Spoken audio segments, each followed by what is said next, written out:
എന്താ ഓർക്കൂല്ലേ? ഈ ആക്സിഡന്റ് ഉണ്ടാവണതിന് മുമ്പല്ലേ തന്റെ അച്ഛൻ തിരുവനന്തപുരത്തേക്ക് പോയത് ആരെയോ കാണാൻ? അതെ, എനിക്ക് വേണ്ടി പോണൂന്നാ പറഞ്ഞത്. പക്ഷെ എന്തിനാന്ന് പറഞ്ഞില്ല.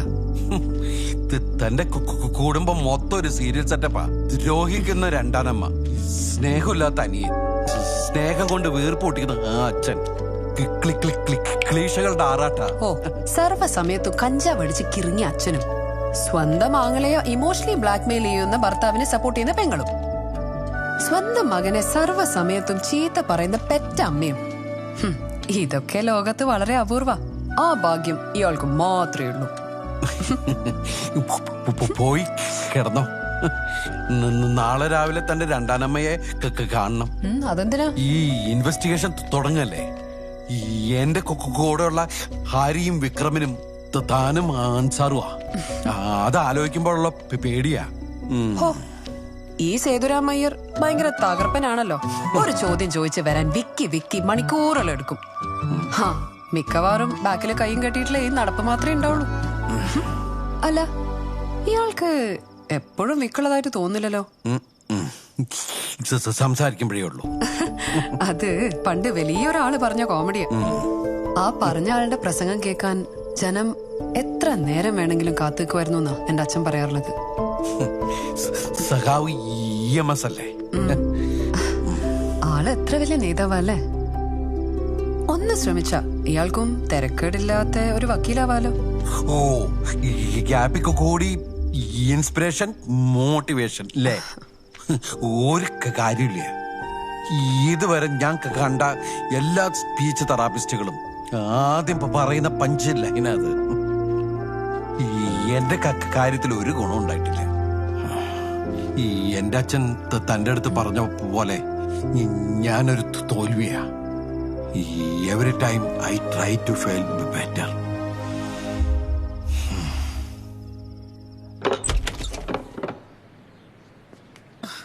ഇയാളാ വക്കീലല്ലേ?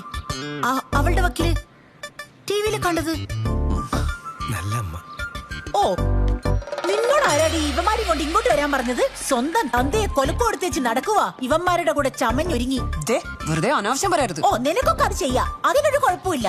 വലിയ വലിയ ആൾക്കാര് പീഡിപ്പിച്ചെന്നും പറഞ്ഞ് അവരെ നാറ്റിച്ച് കാശുണ്ടാക്കുന്നില്ലേ നിനക്ക് ഈ വക്കീലിനും പണി.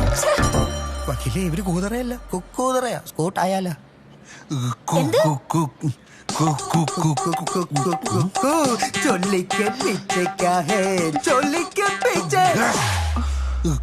കൂതറയാണെന്നറിയാം, അധികം ഷോ വേണ്ട എന്നല്ലേ.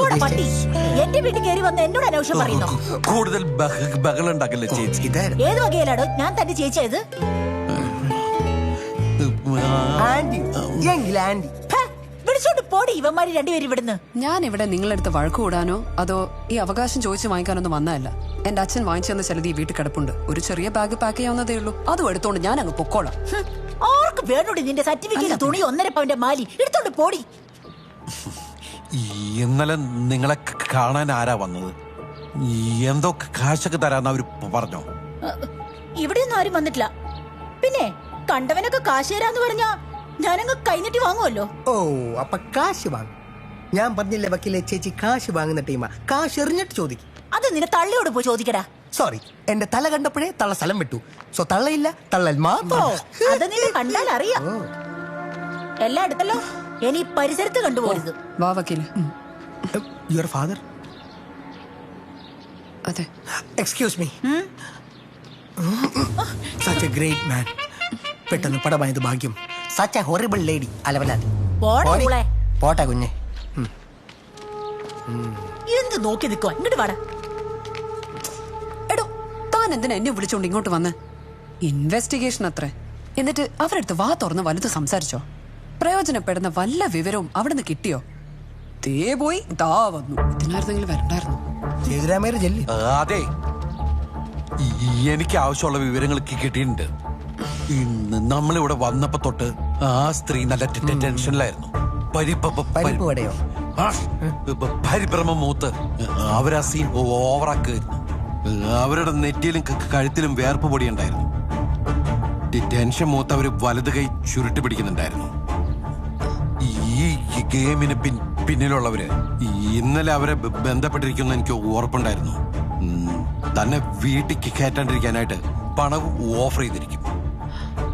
കോളനിയിൽ വെച്ച് എന്നെ തല്ലുന്നതിന് മുമ്പ് ഇരുമ്പ് ബാബുവിന് ആരോ ഫോണിലൂടെ നിർദ്ദേശം കൊടുക്കുന്നുണ്ടായിരുന്നു.